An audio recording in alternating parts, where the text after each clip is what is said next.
Hello students. Now I'm going to start the final chapter of the syllabus which is left out, that is matter waves. Now, as we have already studied about the chapters such as interference, diffraction, polarization was removed from the syllabus. Now from these chapters what we have discussed and what we have understood is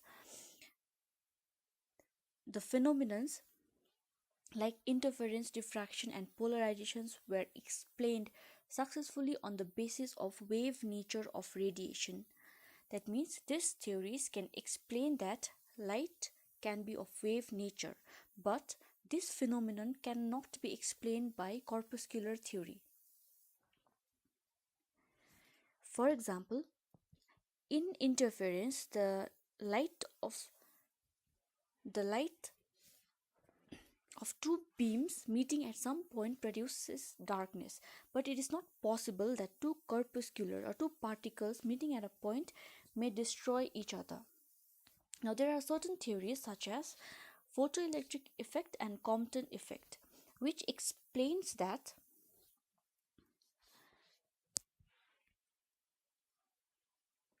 these theories could be explained by quantum theory of radiation, in which radiation is considered as of particle nature but cannot be explained by wave nature of radiation.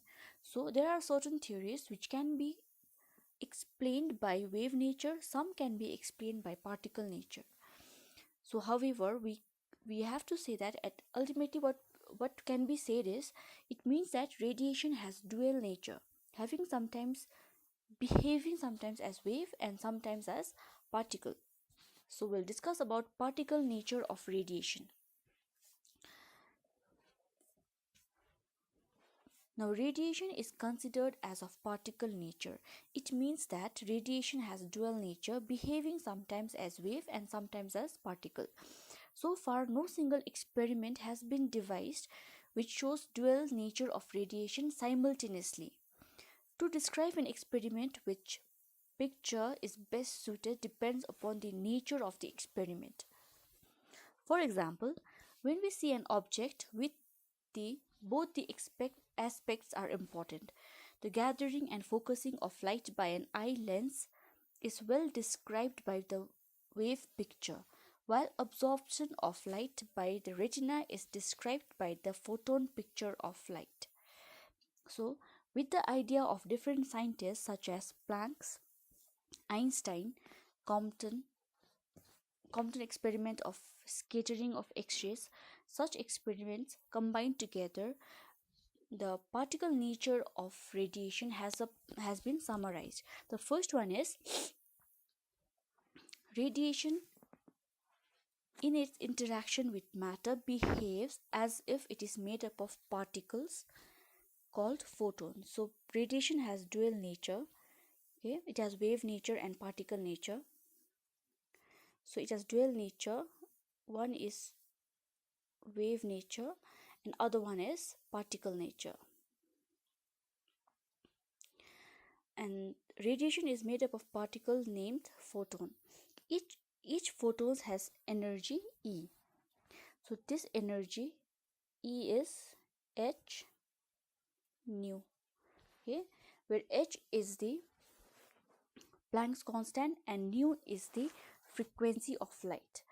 Now it has got momentum p. So momentum of photon is h nu divided by c, and speed c, which is the speed of light.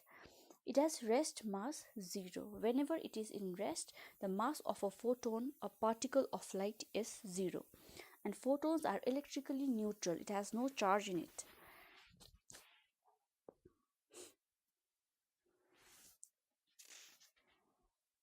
Now another thing is, in a photon particle collision, when two photons electron, when they collide, the total energy and the momentum remains conserved. However, the number of photons may not be conserved in the collision, but the energy and momentum is conserved. A photon may be absorbed by a matter and a new photon may also be created. So these are the properties of radiation of a particle. Now, next we'll discuss about de Broglie's wavelength of wave matter. Now, before discussing about de Broglie's wavelength of wave matter, I'll just tell you about de Broglie. In 1924, French scientist de Broglie introduced a bold hypothesis that if radiation has a dual nature, the moving particle of matter, that is, electron and proton, should exhibit wave-like character under appropriate conditions. He reached this conclusion on the observation that the entire universe is composed of matter and radiation, and that nature loves symmetry. These two physical entities, matter and radiation, must have symmetrical character. Thus, according to de Broglie, all material particles in motion have wave nature also. The wave associated with a moving particle of matter are called de Broglie's wave or matter waves. So all particles in the nature have both the properties of particle as well as of wave. Now we'll discuss about de Broglie's wavelength of matter wave. According to quantum theory of radiation, the energy of the photon is given by this equation over here. Okay, energy is given by E is equals to h nu, where h is Planck's constant and nu is the frequency of radiation. Now, according to Einstein's mass energy relation, E is equals to mc square. The mass of the photon carrying energy is E is given by this equation. From the second equation over here, we get m is equals to E by c square, or in place of E, if you put the first equation of E from this equation to this equation, this is what we get. Okay, now where c is the speed of light, just to remember that. Now in the next slide, the photon travels with the velocity of light, therefore the momentum of the photon is represented by p. Okay, p represents momentum, which is mass into velocity. Now in place of mass, we are going to put the previous value of m over here. What is the value of m? We are going to put it over here in this equation into velocity of radiation is c, that is speed of light. After cancelling c and c, this is what we get. Now from the same equation, okay, not from the same equation, sorry, frequency is equals to speed divided by wavelength. I hope you remember this equation.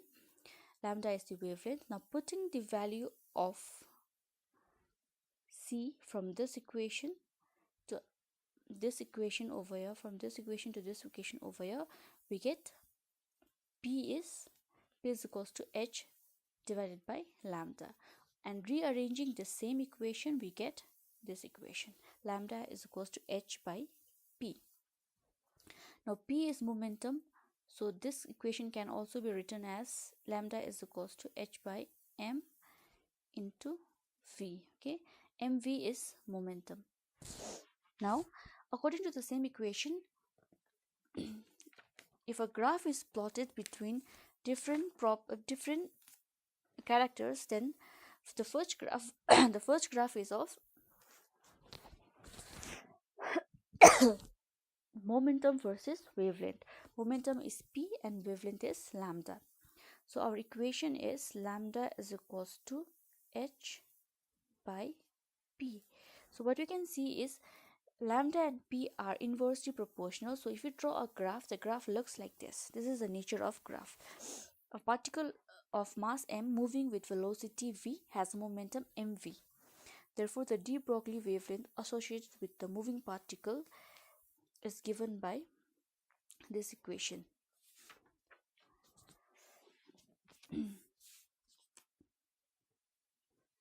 So if greater is the mass, okay, this instead of p we can write h by mv. So greater the mass, lesser will be the wavelength, and greater the velocity, lesser will be the wavelength. If velocity is 0, if this velocity becomes 0, then the wavelength becomes infinity. That means waves are associated with moving materials, particles only. So if this is not moving, the velocity, if it is not moving, if it is zero, then there will be no waves created. Now the another graph is mass versus wavelength. Now as I've told you, lambda is equals to h divided by mv. Again, what we can see is if velocity is constant, then with the mass, lambda is dependent. So again, if mass is 0, lambda will be infinity.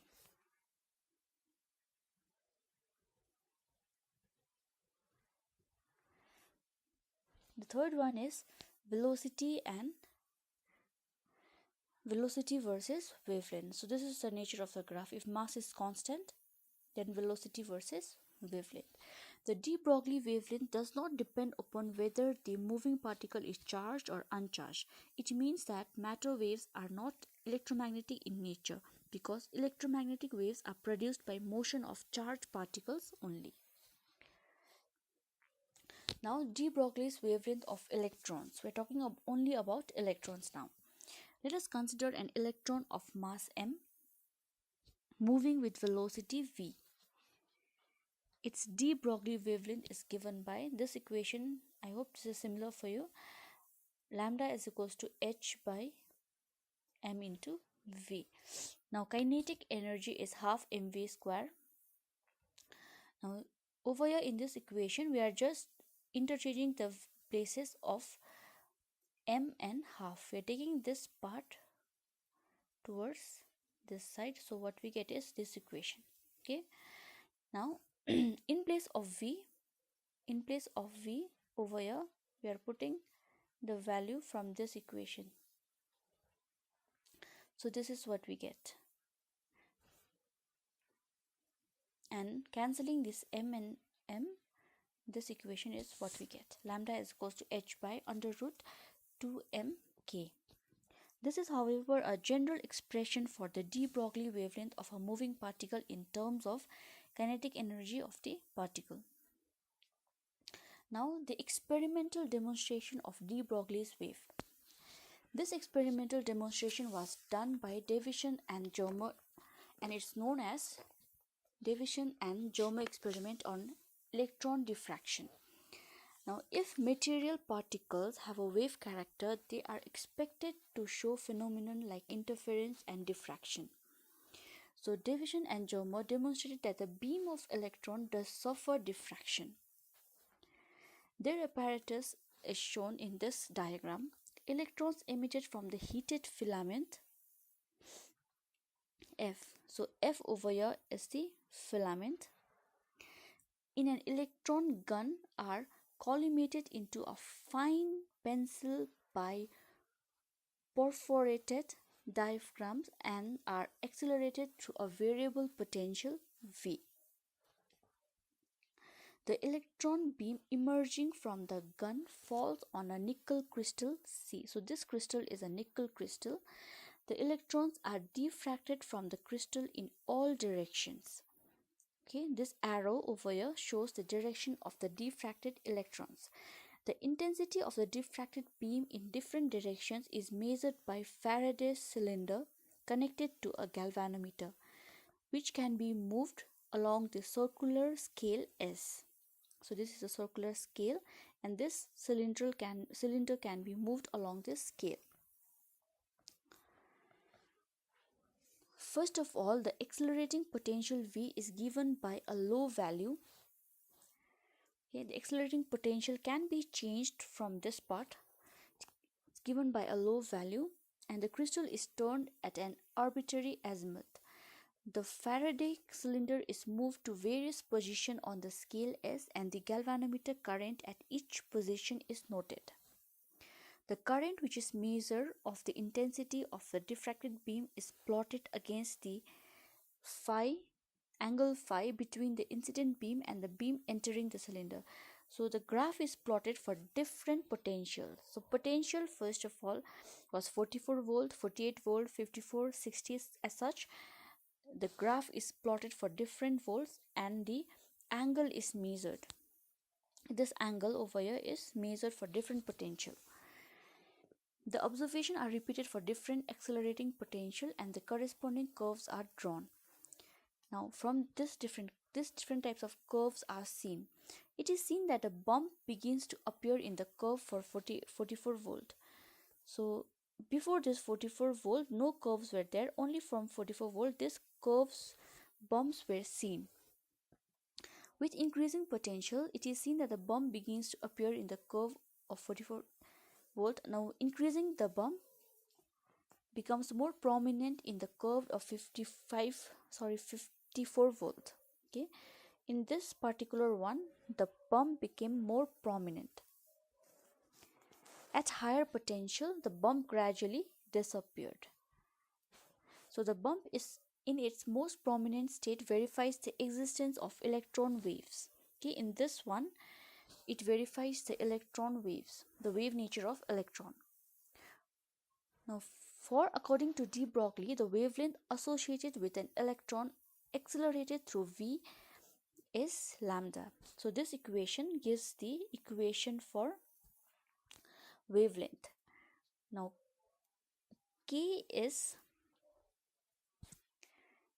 this K is kinetic energy, which is equals to E into V. E is the charge of electron and V is the potential difference of V is the potential difference. Now putting the value of, instead of K over here, we are putting the value of K is equals to EV in this particular equation. Now H is a constant, Planck's constant. M is mass of the electron, which is constant. Even when you put the value of EV from this equation, this charge of electron is constant, only V is variable. So after putting the values of constant, this is what we get. And volt at now V, from this graph, it is 54 volt, where we get the electron wave nature, and putting the value of V as 54, this is what we get. So it is seen that the wavelength associated with a 54 volt electron is 1.67 angstrom. This is the wavelength of the electron. So this was verified by the experiment by Davidson and Germa. So from this chapter, what we have understood is radiation is of dual nature, particle and of wave nature, and these experiments were done to prove the duality of the radiation. So with this, we have completed all the chapters from your syllabus. If you have any doubt, any questions arises, then please do ask me. I'll always be ready to help you all. So this is all. Thank you.